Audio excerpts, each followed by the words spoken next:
everybody. What's up? It's your girl Queenie, and tonight we are back with Dr. Lane. And I'm so excited. I want to wait a few minutes, make sure everyone is in studio, everyone is here.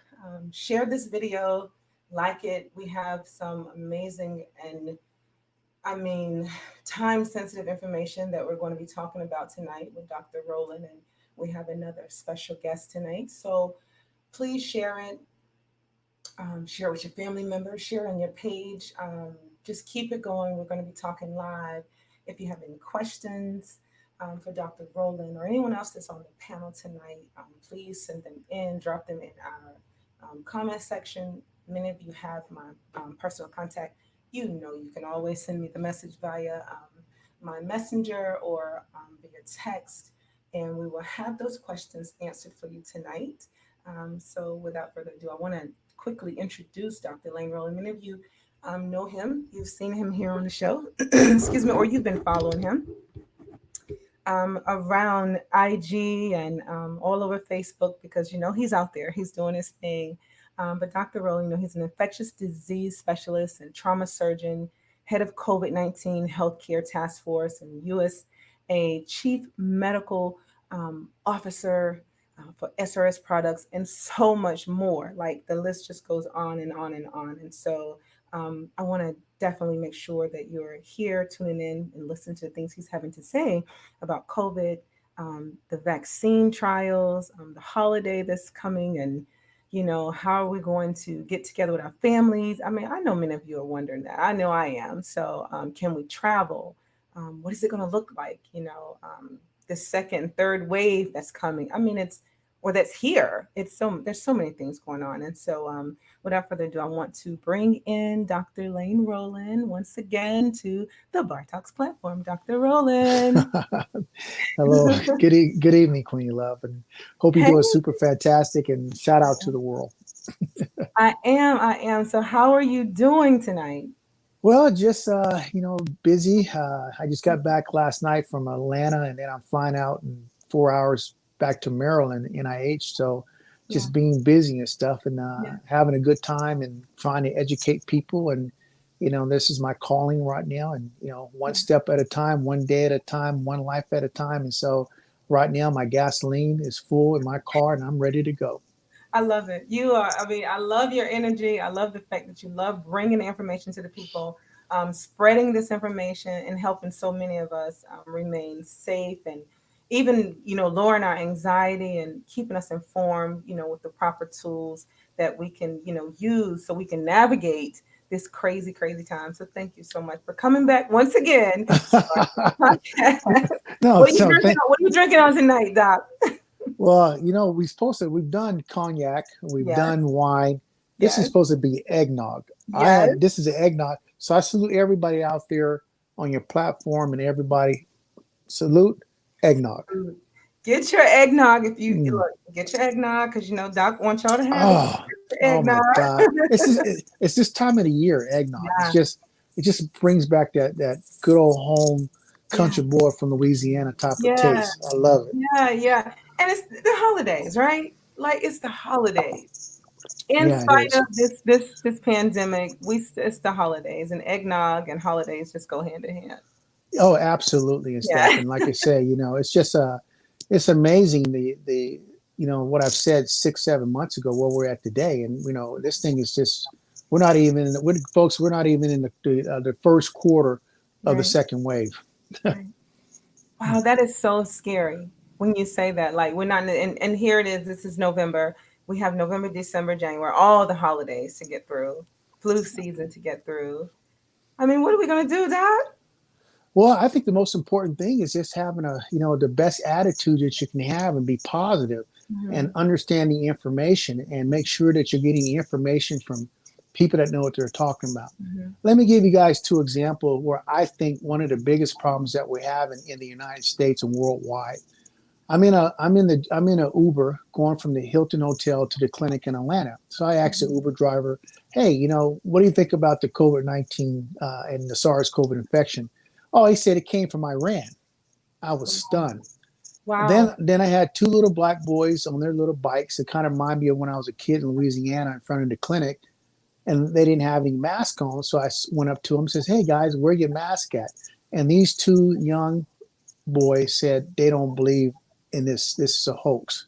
Goodness. And I was stunned. And so now I kind of understand when we have such a disconnect from, the reality, what's really happening with the virus and what's happening on the ground with the people. And Mhm. this misinformation at the beginning is just throwing everybody into shambles. And so now the new philosophy that I believe I'm going to have to do is not about community spirit of the virus. We have to have community spirit of education. We're going to have to Mhm. reset the clock back, and we're going to have strong town hall meetings and folks talking about understanding the virus, where it's going, and all that stuff. Because folks, we have a long ways to go. This is not a pandemic anymore. This is an endemic infection. The virus is going to be here for the next 50 years. The question is that how do we mitigate and contain it, and making sure that the effect on the society is going to be tremendously bad in 4 or 5 years if we don't intervene now with good policies and procedures. Wow, Doc, that's really heavy, and I think you're right. A lot of people just they don't take it serious, um, and it's unfortunate because it's a gamble. It Whomever is, comes, we tested. contracts it, it's a gamble with their life, and I think definitely take it more serious. Well, I get it. I understand it. We're going to be try to test everybody in America.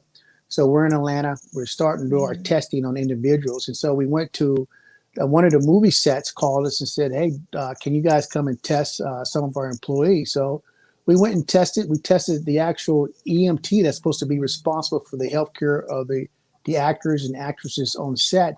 And guess what? He ended up being positive, and he was wow. upset because he couldn't work anymore. But this guy was probably contaminating, infecting other people, the actors and stuff. So that's why we have to get some type of control on this. And people need to understand that this is a serious disease. It's a serious virus, and the virus can change people's lives. And everybody's going to have different reactions to it. And you can get sick and you can die. And you don't want to get sick with this virus because the unknown of what's going to happen after you get exposed. We're talking about the rehabilitation, mental fog, shortness of breath. And I can go on the list and stuff on what to do, but you know what? Let me have a sip of my eggnog because we're supposed to be having some fun tonight. Well, with that being said, I think it's a perfect time for me to allow in our most beautiful Dr. Patricia Jones-Blessman. She is, of course, she's waiting in the waiting area before she gets into studio. But to all of you that may not know, Dr. Blessman is a clinical psychologist and author, and she's so many other amazing things as well. She's kind of being modest when I asked her to give me some information about what else she does, but I'll take that.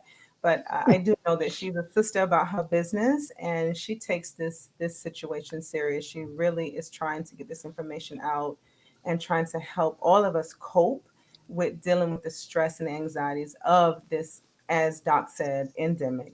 So, Dr. Blessman, welcome. Well, thank you, Queenie, for having me on the show. And good evening, Lane. It's nice to see you What's up, in the Dr. flesh. Jones? And Hey, we got to talk about our Ch- book and eggnog. Chicago is in the house, right? Well, first of all, I just want to, thank you, Queenie, for using this platform to educate and illuminate the community about this virus, and also using this opportunity to be able for folks to be able to learn what strategies and techniques they can use to actually not only survive this, but we need to thrive while we're living through this moment. And Yeah. I think what I appreciate about this collaboration with Dr. Lane Rowland is not only does he keep me in stitches, but because it is important to have a good laugh every day and to not be buried under the weight of this. We're going through this storm, but we're resilient people. Yeah. We have gone through much worse than this. Our ancestors have gone through quite a bit for us to get to this moment. Yeah. So we have it in our DNA and in our core to be able to survive Yeah. and to thrive. Yeah. So So yeah, we decided, you know, after having done a lot of these talks, one of the things that became apparent was that it, you know, first of all, we're unable to go through the full range and breadth of information Mm-hmm. that we would like to see covered, and you can't cover it all in an hour and a half or even Right. 2 hours. I Mm-hmm. mean, there's several elements or several layers to what it is that we're facing. So what we decided to do was, and quite frankly, it was, you know, it was after listening to a number of lame talks and stuff that we sat down and said, okay, let's put this all in written form so that people could really understand and wrap their head around it. Because we realized that after every discussion, people just felt overwhelmed with a massive amount of information that they were given. Yeah. And because it's given to you orally, you know, verbally, and if you know, it's good to be able to have sort of a written source that you can go back to and refer to at your leisure to be able to wrap your head around all of it. So that was the motivation behind the book. It's an ebook. It's easy to read, and one of the things that I love about Lane is that he makes the science accessible. We think that if you respect people, make the science accessible, tell them what it is that they need to know, treat them like freaking adults, you know, frankly. You know, people can make decisions based on their situation, what it is that they have or resources that they may have or don't have, you know, and can make better choices. I think one of the things that gets in the way of people following any kind of even if you look at what like the New Zealand minister did, they didn't just say no, everybody got to wear a mask and everybody got to social distance and everybody got to. What they did was they took time to explain things to people, and we have not heard that from the head administrators on down. In fact, because people are starting in an information chasm, they started with this is a hoax, this is not real, Mm-hmm. it's going to be over with in a few months. So you're starting at an extreme disinformation. So we have to debunk a whole lot of information before we can start educating people to the real facts so that they can even begin to understand what this is about and then make some good decisions. And unfortunately, we're doing this right at the point when it's crunch time now. If we had started this back in March and April and May, even June, people would have been way more prepared or could have been way more prepared for this moment. Well, and So, I think that's important because, you know, folks, we could talk about the physical part of the viral infection and pathophysiology, but now what's happening now we're into the part where it's almost equivalent to having a mental, rehabilitation, mental insult. Because one of the things you have to understand is that people are psychologically challenged now. People are complacent. People are pandemic psychosis. People are fatigued. So we started the information wrong. I didn't start the information wrong. I've been on the money from day right, one one, because I'm trained in this stuff. But wear a mask, don't wear a mask. It's a hoax. It's not a hoax. You got Fox people telling you to take this medication. You got the president, the ex-president talking about drink Clorox and bathe yourself in UV radiation. So this has killed so many people. So our responsibility, Dr. Jones and I, and you, Queenie, is to make sure that we set the information right. Because when you are dead and we put you in a body bag, it's over with. So our responsibility is to make sure that you don't get there. And plus, we can do this with great information, and also the fact that just we can have a good time getting there if everybody's on the same page. Yeah. correct. Oh my goodness. I so appreciate you saying that. I think that the reason why we took it serious far too late is because it was presented to us as if it wasn't real anyway. It Correct. wasn't that big of a Mhm. deal. And I think just naturally we responded, and I say we as a people, I think we just naturally responded like, oh, well, maybe it's not, or it doesn't look like that anything's wrong with them, or, they're not doing anything about it. So, I mean, all kind of conspiracy theories started to arise. I mean, it was a lot. And I Hmm. think people started to believe more of they started to believe the doubt more than opening up for the truth. And the truth was, unfortunately, just not making it to us without too many distractions. Correct. And so what I'm hoping is that going forward, I mean, so many people they have lost their lives, but I'm hoping that those of us that are listening are still here fighting this fight, that we do take it serious and we're able to influence others to take it serious.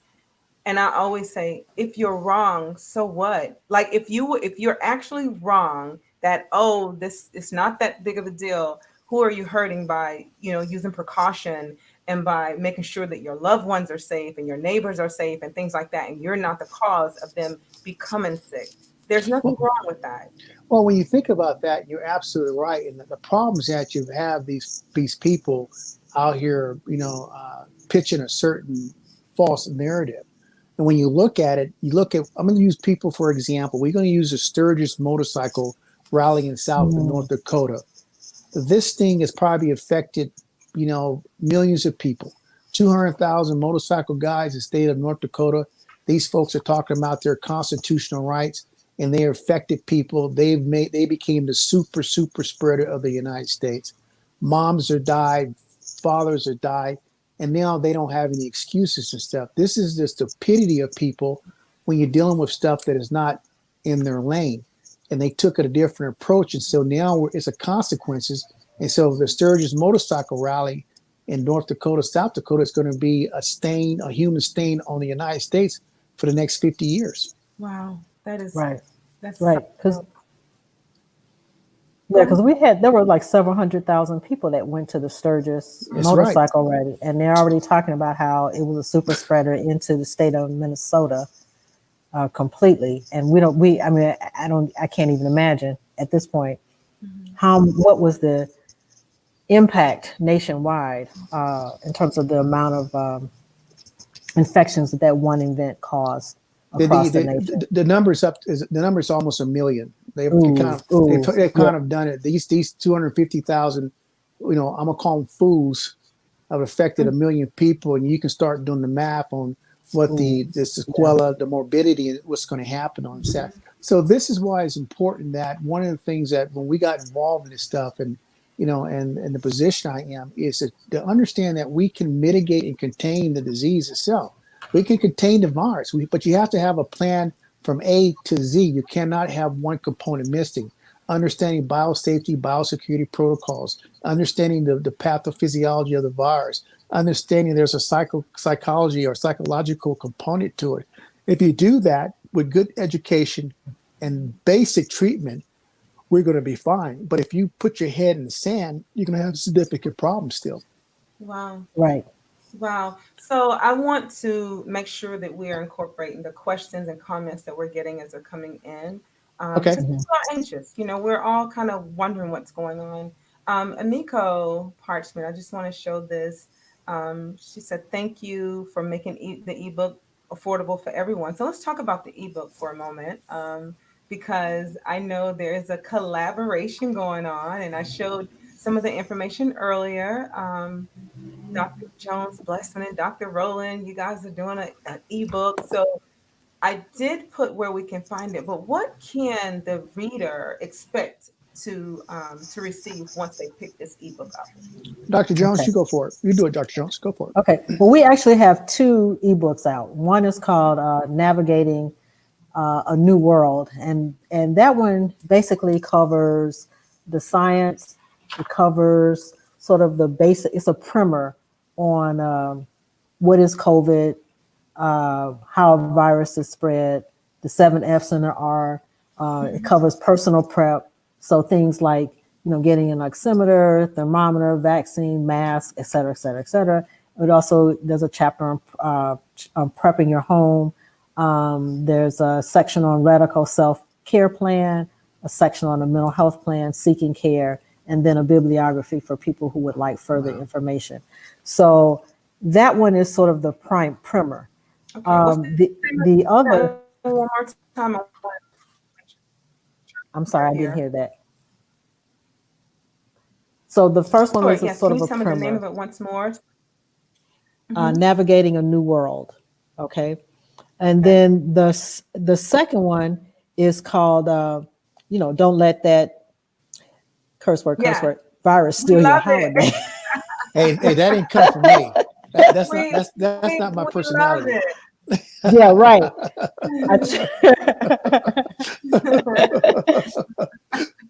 That Hey, was that totally Dr. Rowe.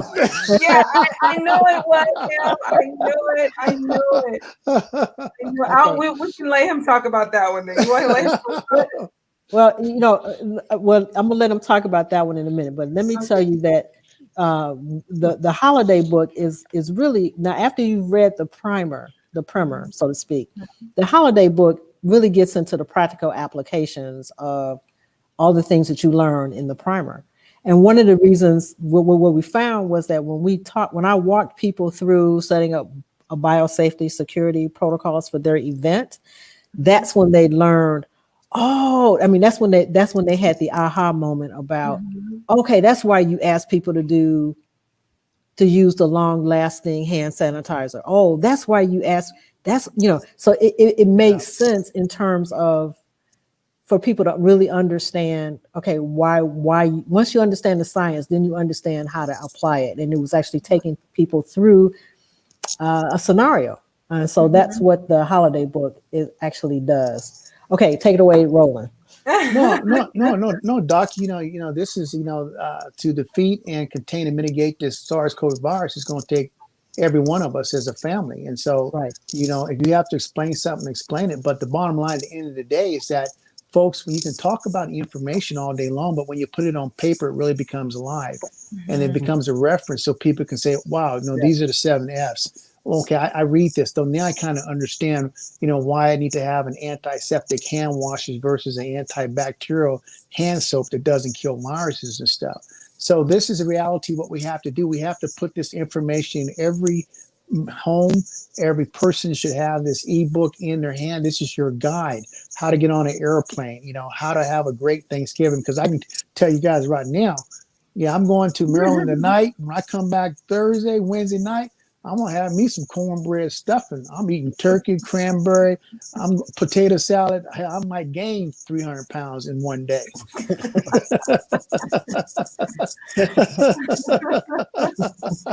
All right.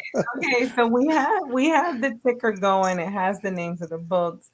Of course, I do have the website as well, and it has been posted on my page. And for those that are interested in the website, I can always drop it into the comment box. But I think, if I'm not mistaken, I have it here. It's www.auset-isis.org. And Correct. this is where we can pick up both ebooks. And I think there's other information there as well. I was on the website earlier, so there's plenty of other information there as well. But that's where we want to get those ebooks at, correct? Correct. Right. And I want to ask, one last thing before, I want to make sure everybody understands that this information that we're giving you is not static, it's dynamic. It's going to change as the information technology catches up. If we need to change things, we will add it. And so people need to realize this is a living, breathing document. Yeah. Correct. Okay. And even as the stats change, as the med and the science change, we'll also be moving forward, because we've already started plans for the Christmas holiday book. So we're already in the planning phases for that one. But yeah, so I think in the beginning, the holiday book, we talk about why telling people not to get together is a problem. And I think we need to be honest about how people are feeling right now, in terms of if they've been away and isolating and not really seeing their family and friends and loved ones the way that they normally or typically do, trying to tell them to stay away from each other over a holiday, which is it's not going to happen. It's sort of like, okay, so I'm going to reveal the opening line of our book. Telling people not to get together for the holidays is like telling horny teenagers not to have sex. Good luck with that. Yeah, and that's so true. I'm glad you can bring that up, Dr. Jones-Blessman, because we actually have a question in the chat, and I think you can see that. And it Gina S asked, what are tools to cope with not being able to socialize or travel or go out places. And I think that would be, during the holidays, that would be, post having, COVID. Like I know some people have questioned that have, contracted it, or even, just people like myself that's been okay not contracting it. I mean, how do we cope with that? And I know, Mhm. Dr. Westman, you likely have some great Okay, advice. well, okay, well, first of all, I think, I can't speak to everybody's situation, but I think once you read through the book, you can assess what opportunities you might have available to you that maybe other people don't have. So, for example, um, this kind of gets to the end of the book, where I talk about the importance of making sure that nobody is alone over the Yes. holiday. Yes, So that absolutely. I'm paying special attention to my friends who live alone, or and for whatever reasons may not be. Like, I could give you an example. I have a friend who has lost her arm, her left arm, and she lives alone, and she had not been invited to anybody's house for Thanksgiving in the family. Now, granted, there's a whole lot of other contingency reasons why that happened. Their parents have died.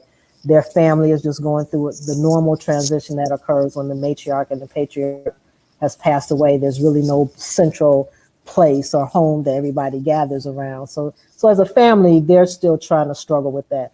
But she's feeling something that she wasn't invited to anyone's home for Thanksgiving. Wow. So we know, and she lives by herself. So we talked about that actually this afternoon. I had mentioned her. I was checking in with her. I wanted to know what her Thanksgiving plans were, what she's planning on doing, and then we talked about, because in her home she actually has a backyard and a deck. And I said, okay, well, it's going to be 48 degrees in Chicago. Let's order a. You have a deck. You have a yard.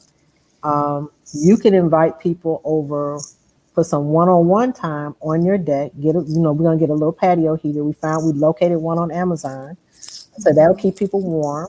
I have a really warm coat that I can wear like to -25. I'm gonna bring that in my blanket, and I'm gonna have some hot coffee that I'm gonna sip through a straw, and we're gonna Yeah. sit on. I'm gonna come visit you for an hour. Why can't And you can invite people to come over for an hour, different ones, and sit outside. Right. Nobody has to go into your house. We can all make it without having to go to the bathroom for an hour. Right. you know, but I think that's and there may be, she has other friends who are like family. I could call them family.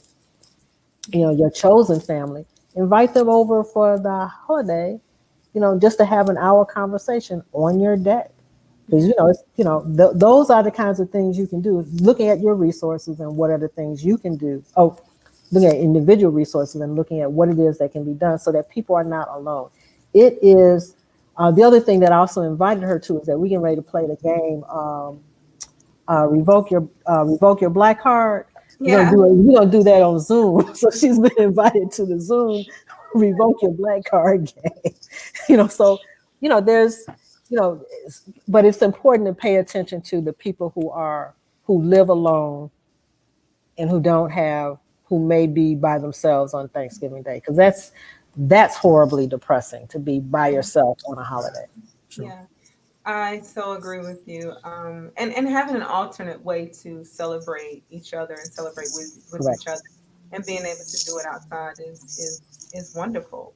You Um, know, I'll tell you, I'll share. And Dr. Lane, I think you might have saw that yesterday. I celebrated my girlfriend's 60th birthday, and Oh yeah, I saw that this street year party, being boy. outside, yeah, the street Yeah, party. big party. There you DJ yeah. go. the DJ came. He set up on the sidewalk, and then we took the party down to the local restaurant. But we were outside instead of Right. inside. I initially reserved it for 8 people.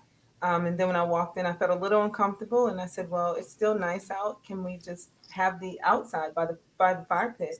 And we did. We had like 3 tables, and they were separate. And Yes. I mean, I tend to gravitate to my typical tribe, like my daughter is here. And then everyone else, I just kind of talk from afar, and Right. and it's still allowed it still allowed for that socialization, and I didn't feel as isolated. I mean, as a, I'm an empty nester, so Mhm. yeah, you kind of feel isolated, especially when you can't just have people in and out anymore. So, Right, right. but Dr. Rowland, talk to us. Tell us what we need to know in this book. What we need to know about navigating this time during the holidays. I mean, what are you suggesting? Well, I mean, it goes back to again, I've talked about it 1,000 times. And I think what people need to understand is they need to understand what this virus is. I mean, how can you function in a world if you don't understand what you're dealing with? And like I've said before, this is the RNA virus, very infectious, has a lot of mutagenic capabilities. The virus has the ability to affect every cell in your body from your eyes down to your coronary arteries. We find the virus in your testicles. The virus can go transplant, or what we call transplacental plant for transfer to the fetus and stuff. So the virus itself and the virus is mutating. Now, what I think probably the newest information that people need to understand is that this virus has gone from a bat into a human being. The virus has now jumped from us into an animal called a mink, and the virus has jumped from the mink back into us. So we have a new SARS-CoV mink virus mutation out there. And so all these mutations and understanding biochemistry is going to have a long-term and short-term effect on what the end game is going to be with the vaccination, possible treatment, outcome, and how severe the disease is going to be. Wow. Oh, right. Wait, what did you a mink? And when did this happen? Like the last time I saw you? Right. Let me explain it again. This SARS-CoV virus is one of 7 human coronavirus of the coronavirus family. Well, guess what, folks? This SARS-CoV virus number 2 is a beta coronavirus. It jumped from a bat. We can look at the phylogenetics. The virus came from a bat, jumped into a human being in China, went around the world, and now the virus has jumped into another animal called a mink, which is a little furry, look like I guess a squirrel that they take the fur from. Right. I didn't know it was that huge in Europe and here in the United States. Well, guess what happens? The person at the farm coughed, the virus went into the mink, and the virus spread through all the minks, and the virus changed the SARS-CoV virus in these animals, and the virus jumped back into the human being and killed some folks in Amsterdam, made people sick, so they had to go and kill 15 million minks. And we have mink farms here, so now we have not just a SARS-CoV virus 19, we also have a SARS-CoV mutation mink. And this is the problem when you start dealing with this type of viruses. All the years I worked in the jungles of Peru, dealing with orboviruses like dengue, and everybody kept talking about there's going to be a vaccination. There's still no vaccination today, because when you start talking about vaccinations, you have to understand that these viruses that are very lethal to human beings are RNA viruses. For the audience out there, there's 2 types of viruses. You have DNA and RNA, the genetic material. When it comes to RNA, which is actually the message itself, these viruses are already loaded up. They have lots of mutations in them, and they're able to affect people. Right. And the only thing I would say, part of the book itself is to take this information, get it into a context that people can understand. And so, for example, if folks out there truly, really wanted to get through this whole pandemic, endemic infection now, they need to understand how diseases are transmitted, viruses. So I always talk about the 7 F's. I always talk about the R. So you can open the book up, the first page, how are viruses transmitted? R, respiratory. What are the 7 F's? You have face, you have feces, fingers, flies, foot, formite, and food. And so when you understand that you can be affected by these what we call these principles, and you put these principles in your life, and you understand that, hey man, you know what? The virus can live on a cell phone for 28 days. Man, that virus can live on my clothes. The virus can live under my shoes. Man, this virus doesn't recognize 3 feet, 6 feet, 9 feet. That's why you have to have a mask, period, because the respiratory is one component. I need to understand that, man, this virus can live in feces for 35 days. So I can have somebody symptomatic, asymptomatic, come to my house, go to the airport, flush that toilet. That virus becomes ultra-aerolized. 0.1 micrometers, what we say 70 to 120 nanometers in diameter. That's very small, and that virus goes everywhere. So these are the basic principles that people have to understand and have a fireside with a glass of eggnog with their family and says, hey, let's go over the book and go Right. over these and make sure that we understand it and write the notes down so everybody's protected. Wow. Right. Okay, so I want to just talk to the viewers and the listeners tonight because you just went over a lot, and you've come to the Bar Talks podcast. This is your third time. You have left this information each time you stop by. You've talked to us about how it's transmitted. You've talked to us about taking those shoes off at the door. You have talked to us about the mask. You've talked to us about the distance. You've talked to us about, just being super careful when we're traveling. I hope that everyone is listening again tonight. I mean, really taking this thing serious and taking it in, because no one is talking about there being COVID, it going into a mink, and then now we got to kill the minks, and then it's back to nobody's talking about that, right? Right. So this is how serious. So of everything you've said, that really got me, because now I'm like, what in the world?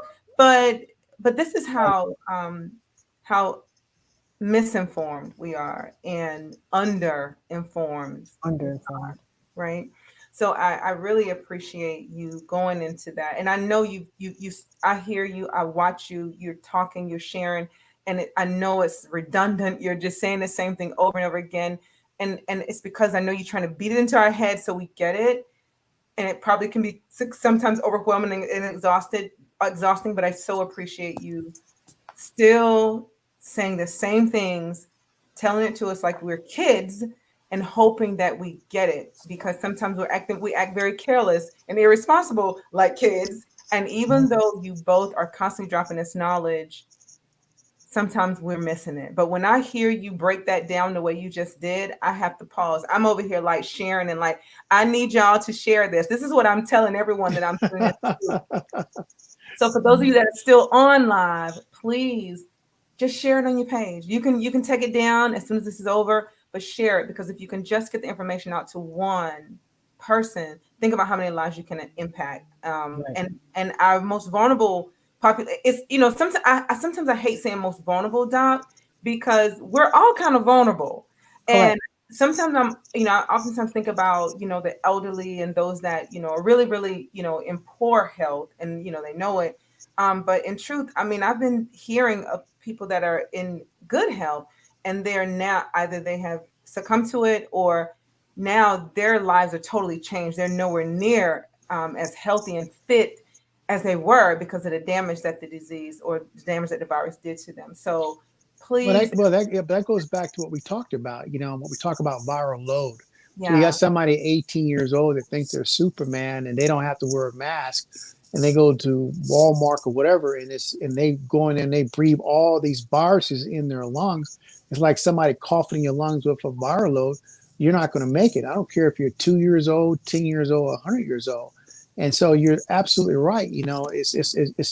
But for me, I'm having fun. I'm yeah, loving this yeah, because all the years I spent in the jungles, doing surgeries on 3-day-year-old babies with congenital defects, and hiking through the jungles and being bit by mosquitoes and taking care of snake bite patients and doing real epidemic clinics.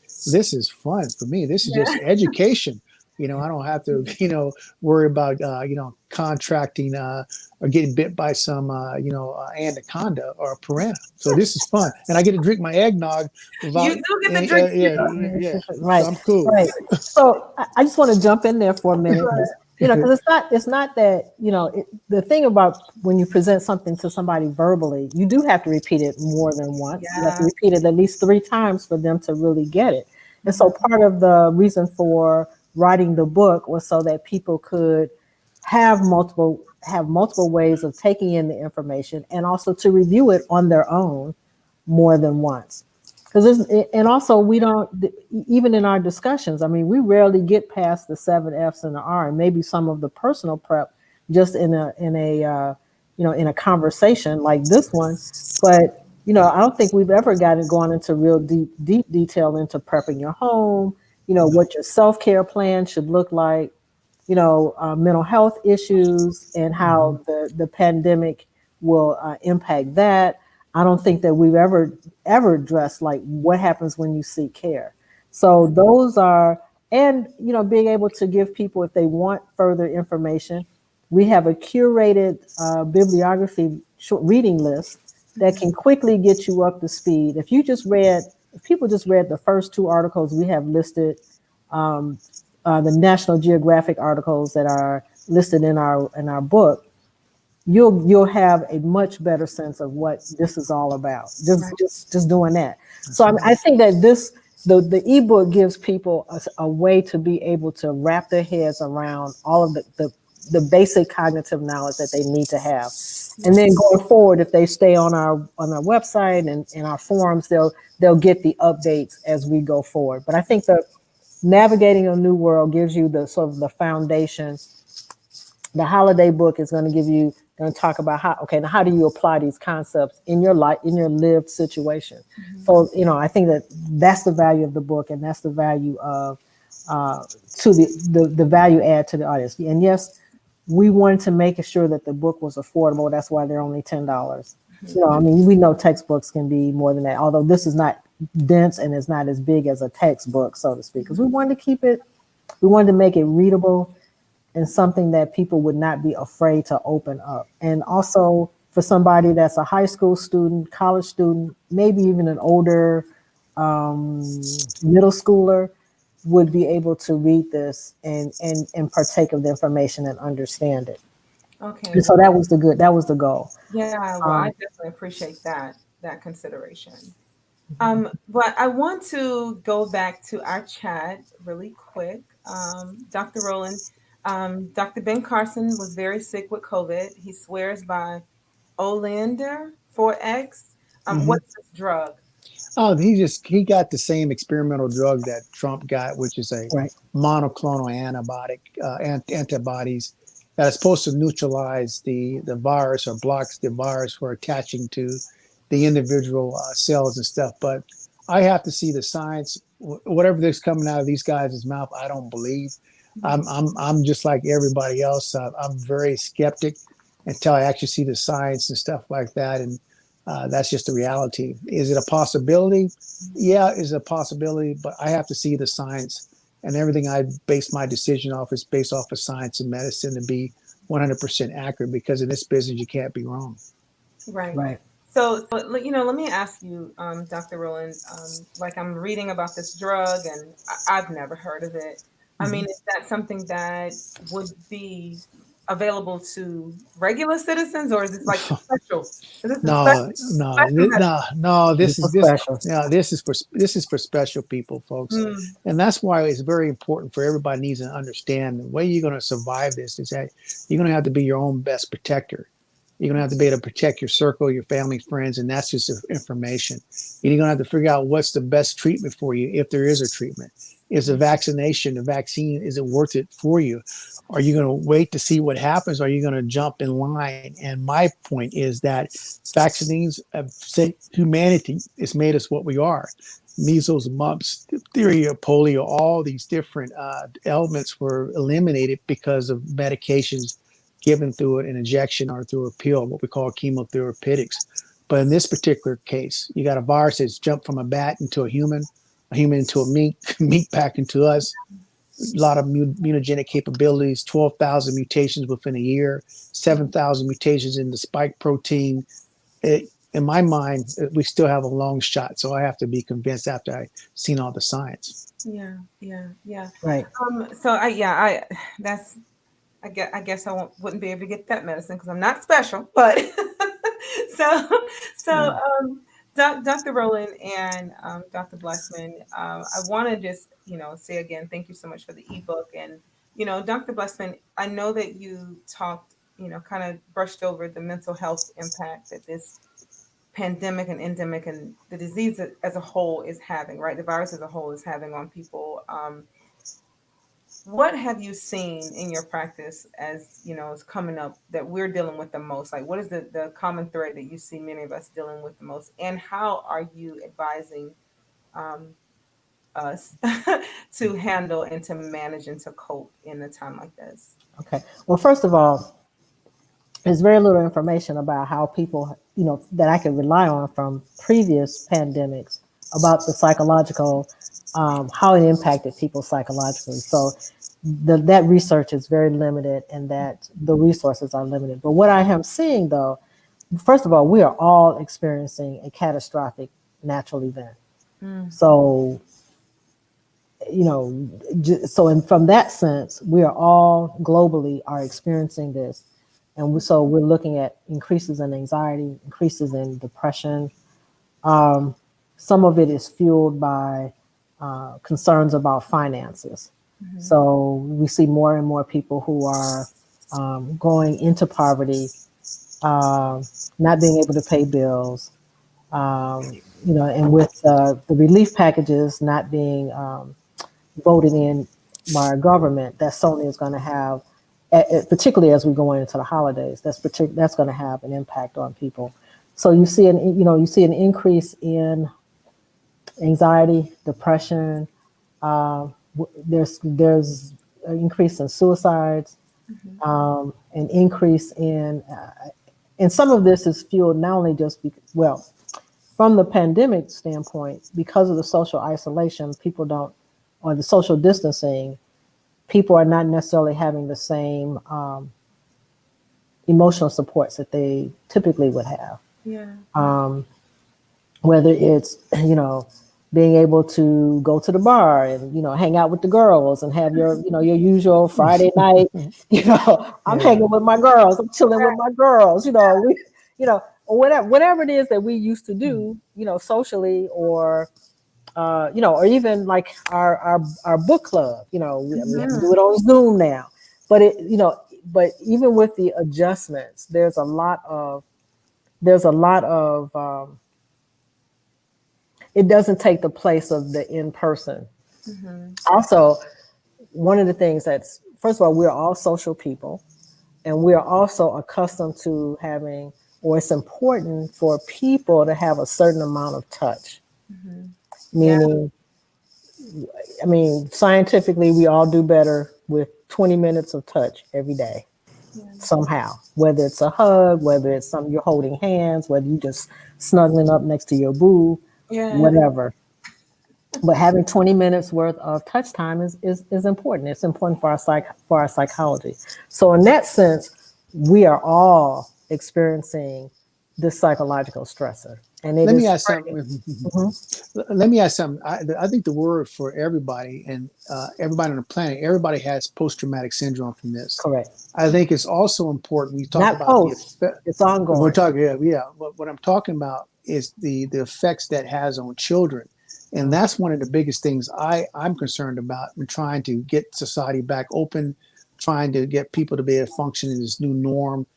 People to go to school, McDonald's, et cetera, because you have kids in certain states that rely on the school system to be fed. So that's very important. You have kids that are in homes that are being sexually abused, or women that are going through domestic violence and stuff, and so our responsibility is to get people back into some type of new normal. But these are some of the other psychological defects that people are going through this traumatic syndrome. Yeah. Correct. And then on top of that, if you came into this pandemic already with a mental illness, because there are people depression is very common. So there were people who probably came into the pandemic with, probably with a previous history of mental illness or currently. So we're seeing that more and more of those folks, we see a worsening of those conditions. In large part because a lot of their social support, because you can't go see your therapist. You can't go see your therapist in person anymore. Wow.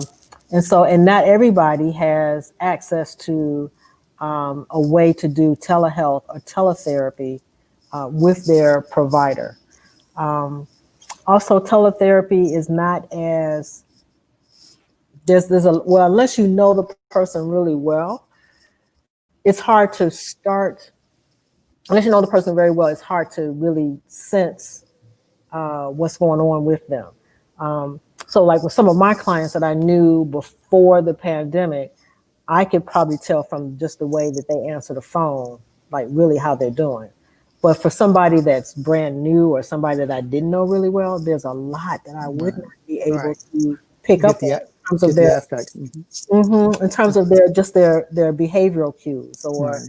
the way they breathe, or what does a certain gesture mean, or the things that there's so many things about a person that you get, the whole gestalt that you get about a person by being in that one-on-one, face-to-face context, that tells you a lot about what's going on with them. You may not see them tapping their foot, or all the little things that they can do that can tell, they can give you information about what's going on with that person that's nonverbal, the Right. nonverbal cues. Well, I can tell you folks right now that, as long as y'all follow me, we're gonna have a good time getting through this. Hold on, let me drink Oh my yeah, eggnog right. So because I'm gonna tell you right now, Dr. Roland, I'm a leader. We got to okay, be positive. We so, got to move. I so ain't waiting around. I'm not saying that drinking is a way to get yourself through this. No, no, this is eggnog. This is one of the many coping. Yeah. Okay, but okay. So for those who have a mental health illness or whatever, figure that out. But I'm just going to talk about in general, for the general population. What can we do to cope with this? First of all, I think it's okay. Be okay with telling your people and your friends, "I'm not okay today." Absolutely. Yes. Yes. Okay, So you huge. know, And I right? don't mean to interject, but Dr. Blessman, that is huge, and it's even more huge for us as African American Black Women, women and men as well. right? Admit that we're not okay. We Hmm. gotta have a safe space to say, I'm having trouble with this today. I'm not Right. okay today, and it be Right. okay to say. Be okay. Go ahead, doctor. You can Yeah. finish. So That that resonated with me. well, and that's important, because I think that, as you mentioned, as Black women, Black men, people assume that we just gonna shoulder through this, and and there are days when, there are days when it's like, what, I'm tired of my husband, I'm tired of my child, I'm tired of their whining, I can't go, you know, I'm through. I'm Great. ready to get on the plane and leave all of y'all. Let me go somewhere else. Okay. Y'all not getting this. Yeah. Okay.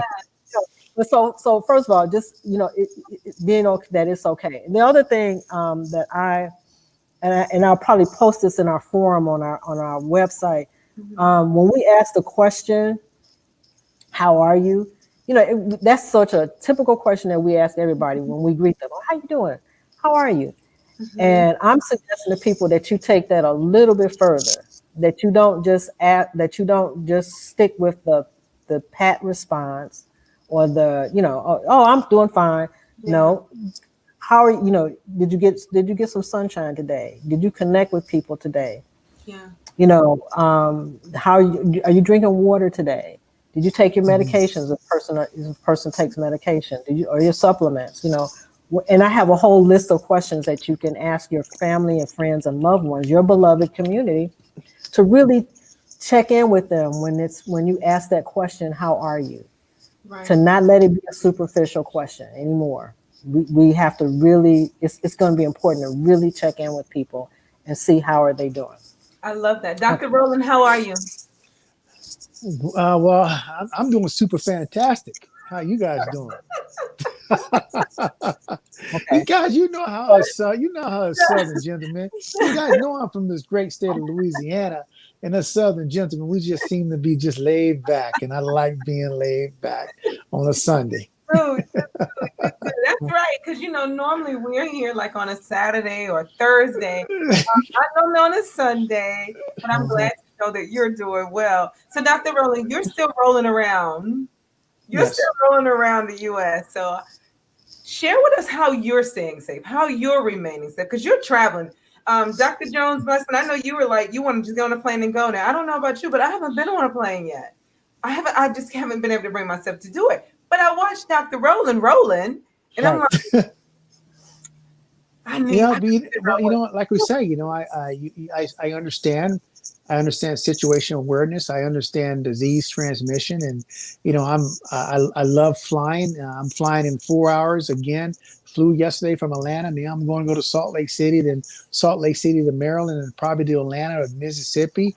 But I understand the environment. I make sure I wear my mask. I make sure I wash my hands. I make sure I don't try to use the bathroom in the airport. If I'm touching any things, I'm definitely desanitizing my hand. I'm not taking my hand and put it in my face and stuff. When I get out the airport and I'm back to the regular society, I continue to practice good biosafety protocols for myself.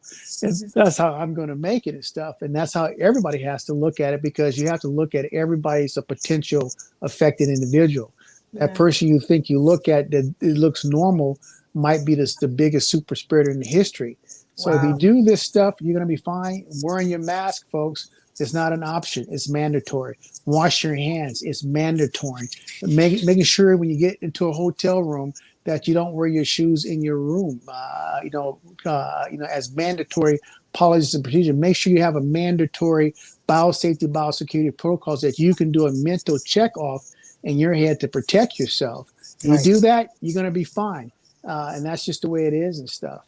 Right. So when we, okay, I'm sorry. Go ahead, John. When we, on our forum, we can certainly go into like a listing of things to do when you go into the airlines. I've written, based on what Dr. Rowland does, I've written out biosafety travel protocols for how to get on the airplane.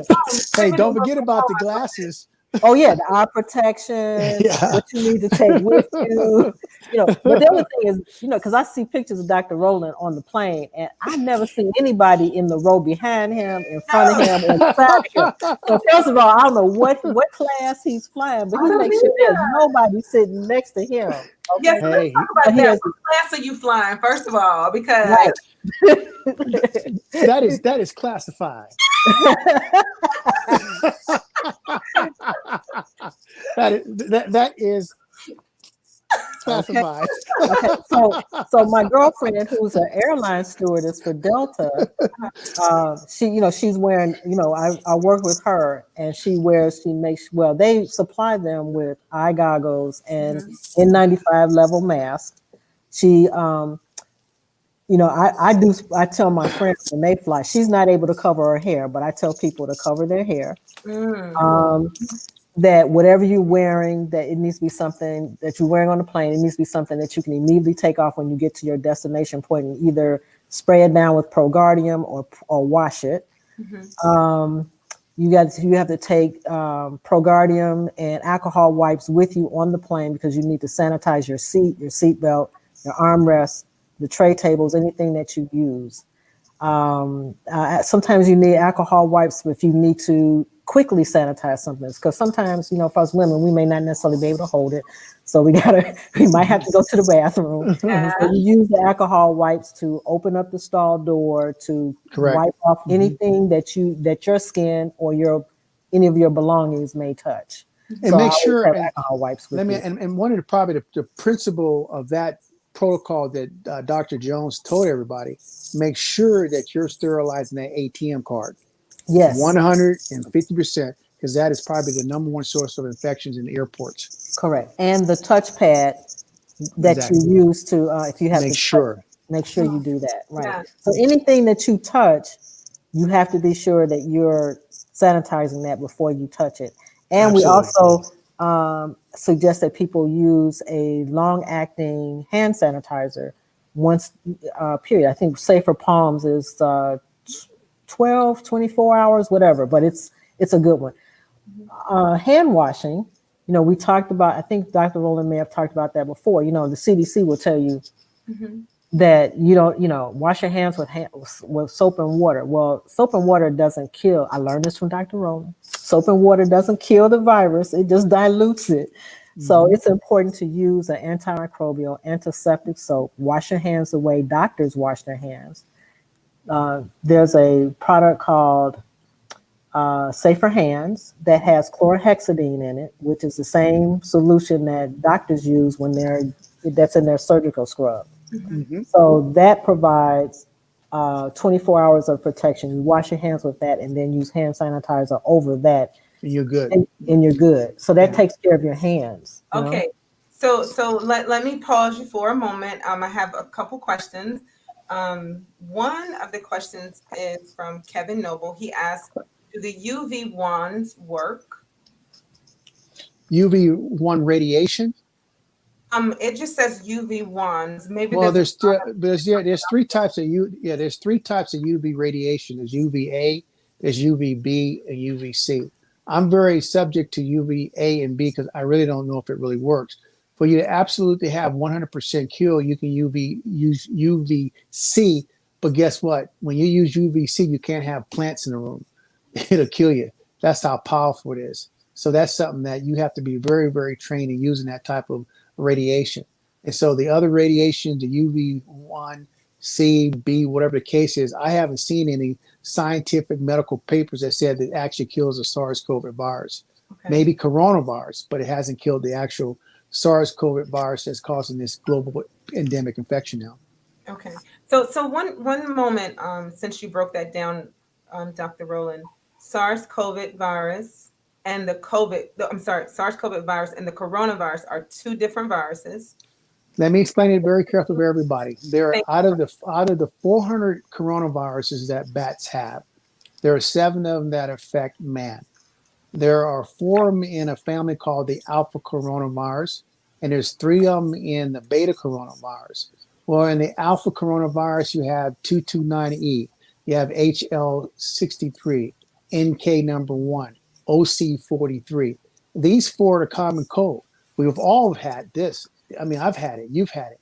Everybody on the planet has had this particular coronavirus because it's the second to third leading cause of the common cold.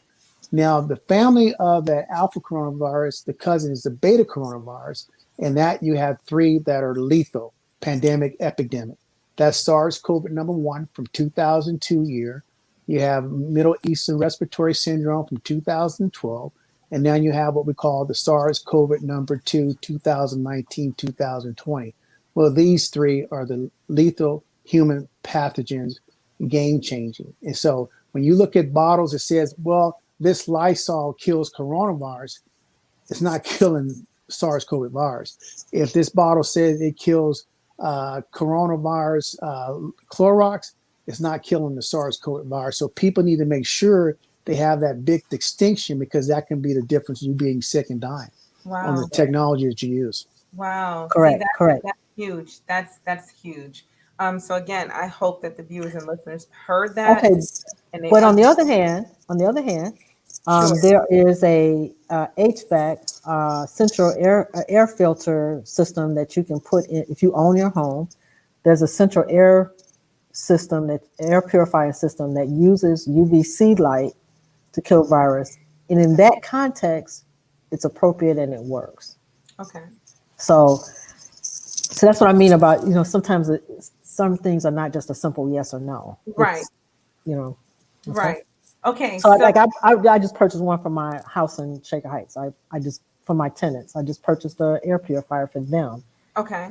That has the UVC light and it's proven effective against COVID to kill COVID, and and so that's an upgrade to my home. Okay. So if you can do that, that would be good. But those wand things, I wouldn't use it. I have a child. I have a 12-year-old child. I wouldn't trust that around him because he'll play around too much with it, and it's dangerous. Yeah. All right. So, Dr. Rowland, I want to bring this up, and then we'll go into another question or statement. Saferhands.us and Uncle Kutsky. Come on, talk to me about Uncle Kutsky. well, I don't know, probably back in April on one of them southern nights, and I could hear the thunderstorms. Oh boy! At 4 o'clock in the morning, I was laying around hearing the cicadas talk, and I started thinking about children. And I said, you know what? It's amazing that we got all this information, but nobody's talking about children. They were talking about children with Superman. They were they couldn't be affected by the virus, but I knew otherwise because I've seen children affected by diseases in the world.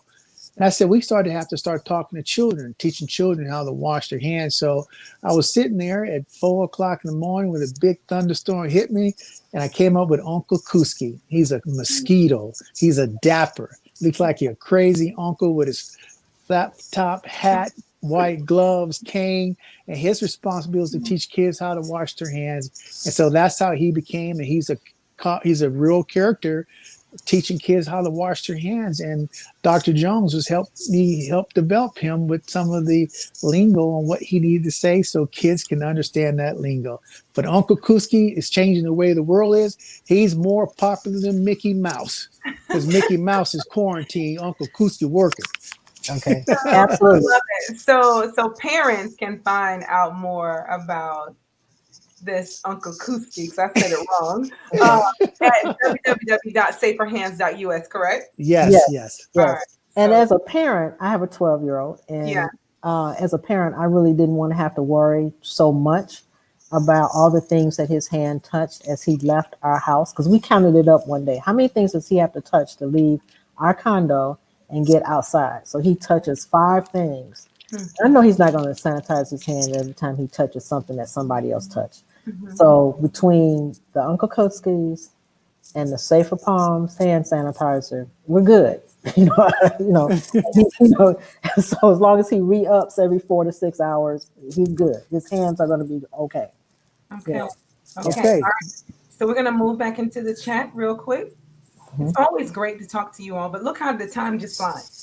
Yeah, I got a plane to catch. I know. So we're about to wrap this up because I know you on your way to my area. So if I'm there tomorrow, I got the meeting with NIH in the morning. If I get time in the afternoon and I get to fly, on Tuesday, if I come to Baltimore, I'm definitely gonna get me some crab cakes. I know that. Always got to get crab cakes. And if you get some, send some to me because I love Maryland crab cakes. If I fly to Chicago on my way back, I'll stop for sure and drop them off.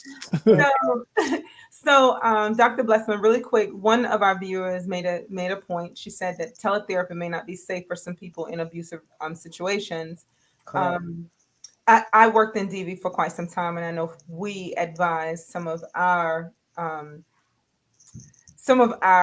residents that they could, some of our residents that they could, they could actually talk outside or any time that abusive partner wasn't present. Just set the appointment up then. But I do know that sometimes it's difficult to get an appointment during that time. So what would you suggest? I mean, how will a person navigate that? That's a challenging one because privacy is key, and you don't have that kind of privacy if you're doing telehealth either in your home or in your space. Right. So it would be important for the person who's in the abusive relationship to be able to find whether they went to I guess, if things shut down, they won't even be able to go to the local coffee shop and have that conversation. It's going to be challenging. At some point, it's going to be challenging. And I can't, there's no pat answer to that. Right. It depends on what the resources are, what that person's resources are. If they have a friend who has a backyard deck, I mean, they might, you have to get inventive and to figure out ways that they can have that conversation in privacy. Because I think that's going to be key. Right. And then that's everybody's situation is going to be different. So there's no pat answer to that other than find what privacy can you get to have, a conversation. And it's going to create a strain. I mean, there's nothing like a situation like this to make it really clear that maybe it's time to go, or you don't have to make a change. Thank God for DV programs. So, I will also add that with my therapist, again, it depends on the relationship that you have with your therapist. My therapist, she's really cool and laid back, right? She's somewhere probably hugging a tree right now. She's just cool like that.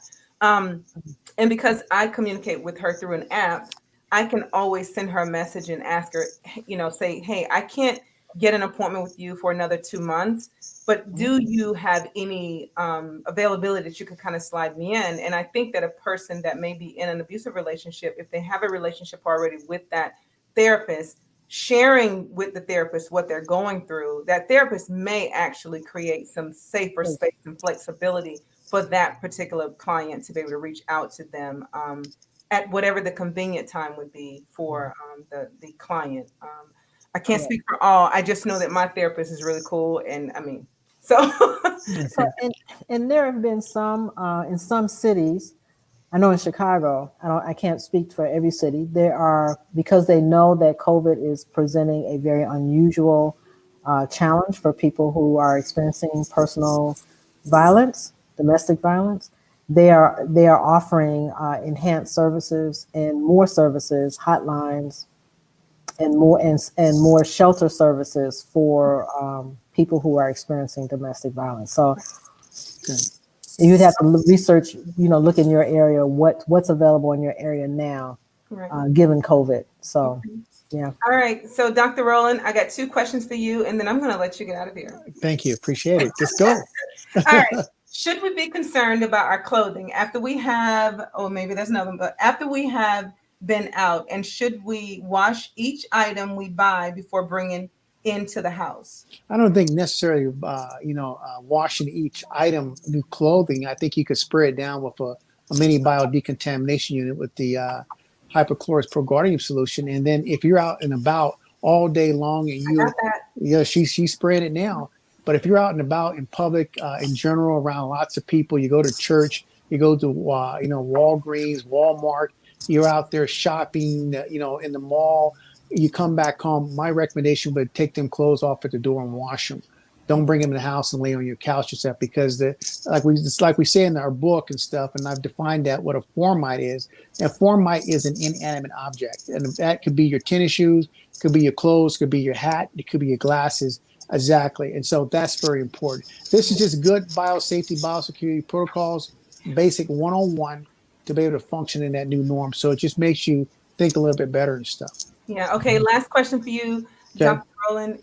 Is eating out safe? I have noticed a lot of people inside, cooks and cashiers, have their mask under their nose. Oh my God. Well, there you go again. That goes, so again, that breaks the policies and procedure, because the virus can go through your nose. It can be breathed through your nose or transmitted through your nasal, pharyngeal, oral pharyngeal area. So this is what we have to make sure that everybody has to have a timeout and be re-educated on the proper way of understanding how diseases are transmitted through the 7 F's and R, because that type of stuff gets people killed. So you can imagine that person, waiter, has his nose down, the mask down, and he's breathing on your credit card. Yeah. Right. Wow. Or your food, or your menu. Or your food. Yeah. Exactly. Right. Okay. So Dee Johnson said, thank you so much for saying that. She was talking about how we're talking about being strong Black women. And she says it feels like you have to be a superhero in a world filled with villains, even more so with this pandemic. And so, Dr. Blessman, I know that you addressed that already. I just wanted to make sure you heard the comment and the response. Dina also said, thank you for addressing and providing ideas and options as it relates to seeking the teletherapy and telehealth. I want to say to both of you, thank you so much. And I want to give Dr. Blessman, you and Dr. Rowland, your last words before we end this discussion tonight. Well, only I want to say to all the folks out there, because I'm in a Southern hospitality mode right now on Sunday. I'm getting ready to stroll on down to the airport and catch a late night flight to the great state of Maryland. I look forward to seeing you folks next month in the part 4. And this one's going to be called Peppermint Schnapps, is what we're going to have, because it's going to be cold. All right, so he's saying bring peppermint schnapps for the holiday. For the holidays. Yeah, so we actually will be coming on before Christmas. Yes, peppermint schnapps. Which is really good. We'll be coming on before Christmas, so that's really good. I have the srsproducts.com rolling in the ticker. That is where you can find the ProGuardium that Dr. Blessman is spraying. The ebook, we also have the information for the ebook. I'll put it up here one more time. I love the name that Dr. came up with the one for, I guess, Thanksgiving 2020 and COVID. Don't let the virus. Go ahead and say it, Dr. Rowland. Like a Southern gentleman, I'm gonna be very, very live. It's like Mama said, the words are like out of a box of chocolate. You don't know what you're gonna get. Thank you both for collaborating. Bye, guys. I gotta go. I know you gotta go. Bye. I'll send you the information. Bye, guys. Dr. Blessman. Oh my God, he is such a. He's hilarious. I love him dearly. Thank you I, so much tonight. You know, I cannot wait to download the ebook. I plan to send it out to my family. I share the information with them because this is it's near and dear to my heart. absolutely. And I'm still trying to figure out how to navigate it. I'm such an extrovert. And so I've been struggling with navigating this new normal. And so it's a lot of this, even though I'm giving it to the people, it's for me. And so I really appreciate you and Dr. Rowland taking the time to stop by here and to share each month with us and just keep us abreast of what's going on. And you know, and look, it doesn't cost us anything but time and the ability to sit down and receive the information. So I so appreciate you and I honor every time I get a chance to listen to you and all the information that you share. I honor that and I just love it. If there's anything else you want to leave for our viewers tonight, then please do so at this Okay. time. Well, I just want to say that, first of all, we are going to survive this. We are fine. We are all right now.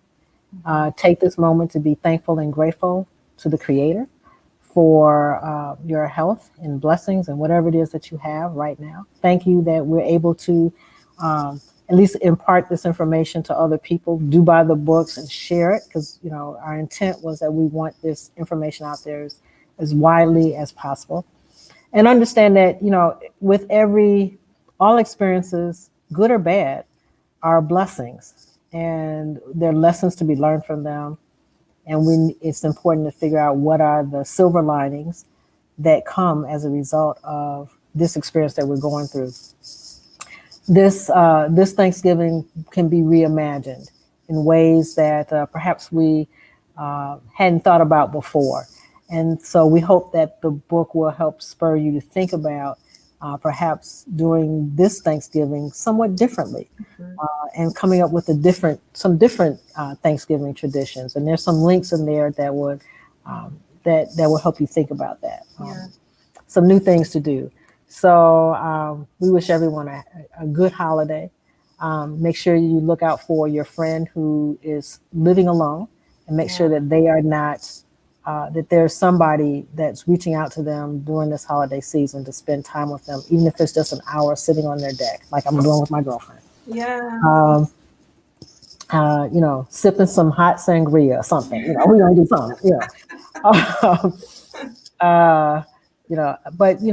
But take care of the people who live alone, and particularly, you know, it could be the elderly person, it could be your girlfriend, it could be, you know, whoever it is that lives alone. Make sure that they're having some social connection and some human connection during this holiday season. You know. Well, thank you. And thank you for your lovely Queenie. I love it. I love your energy. I love that you're using this platform. Oh, I love it. I always love when you stop by. Let's see. So everyone is saying thank you. Someone said, I love Dr. Rowland. He's the truth. Dr. Gordon team, Dr. Rowland. Great show, Dr. Blessman. You are the truth as well. Stay safe and God bless. It's so wonderful when people are sending us like well wishes. We're just out here trying to do our own, do this thing, for the people. And but it's good for people to send us good energy. So it's nice to see that in the chat box. But Dr. Blessman, thank you again, and I look forward to seeing you next month. Okay. Birthday month, so I'll be like, okay. I'm a Sagittarius, so I'll be all fiery on this screen next month. Okay, all right. And I will share with you that we have a new podcast platform.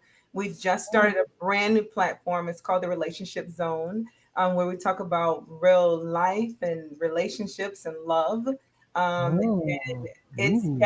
I may need to bring you to the show to talk, and it may not have to be about COVID, but about love, life, and all things relationships. I'm happily married, so I can use that information. I can use some input. So our show, it's my first time announcing this publicly, so people are listening. But it'll be dropping on my birthday. Okay. Yeah, so it'll be dropping on December the 12th. And Bar Talks, the podcast, will be kind of phasing out. It'll start being I mean, we'll still use it a little bit, but we're gonna switch it over, and we're gonna be talking about love, life, and all things relationships. And so it's really nice to see this good energy coming in. Um, Okay. back to us. We're giving out, and it's coming back to us, right? So I love that. So again, Dr. Blessman, I'll see you next month. God, December is already here. I know. It's Isn't almost here. It's almost here. Right. So before you go, I ask you, what will you be doing? So Thanksgiving, you'll be spending some time with your friend. Mhm. And will you be Actually, cooking dinner thanks, for the family as well? Thanksgiving Day, I'm actually spending time with my family. It's just the three of us, my husband and my son. So we have a Thanksgiving dinner plan. But actually, the day starts with we're going to do a 6 a.m. Thanksgiving walk. Yes. Where the three families are coming together. We've been walking every morning at 6 a.m. That's been part of my radical self-help plan. We Yes. walk for 3 miles. We're grabbing all of our other family. We can be socially distanced. Yes. And we're going to have our 3 mile walk on Thursday morning. And then we'll go back home. We'll go to our respective homes and cook dinner. And then after dinner, we plan on playing the card game, Black Card Revolt. And then I'm meeting my girlfriend for a quick, for an hour at some point to have our drink and, just spend some time with her.